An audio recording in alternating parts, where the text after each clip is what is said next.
વડોદરામાં ભૂવામાં ટ્રક ફસાયો છે। સરદારનગર કોર્નર પાસે ભૂવો પડતા પસાર થઈ રહેલો ટ્રક કે જેનો પાછળનો ભાગ ભૂવામાં ફસાયો છે। સદનસીબે આ ઘટનામાં કોઈ જાનહાનિ નથી થઈ, પરંતુ ભૂવામાં ટ્રક ફસાતા પ્રશાસનની કામગીરી અને રોડમાં વપરાયેલા માલસામાનની ગુણવત્તા ઉપર ચોક્કસ સવાલ ઊભા થયા છે। વડોદરા શહેર માટે ખૂબ શરમજનક કહી શકાય કે એક વખતની દેશની સૌથી આયોજિત અને સુંદર નગરી વડોદરાની જે ઓળખ અત્યારે બદલાઈ રહી છે કે પૂરના કારણે લોકો એને પૂર નગરી કહે।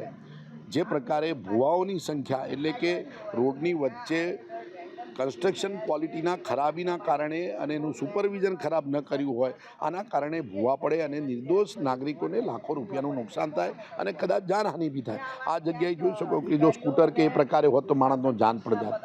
આ મોટો ખાડો પડ્યો હોત તો ટ્રક પણ અંદર જઈ શકતી હતી। આ જે ગરીબ ટ્રકવાળો છે એને કોર્પોરેશન કમ્પન્સેશન આપવાનું છે ખરી?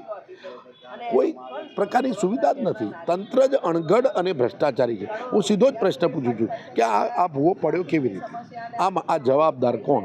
તો આ ભૂવા પાછળનું કારણ ક્વોલિટી ઓફ કન્સ્ટ્રક્શન, કોન્ટ્રાક્ટરની બેદરકારી, અધિકારી અને નેતાઓએ પૈસા લઈને લો ક્વોલિટીનું કામ કર્યું હોય એના કારણે આ પરિસ્થિતિનું નિર્માણ થાય।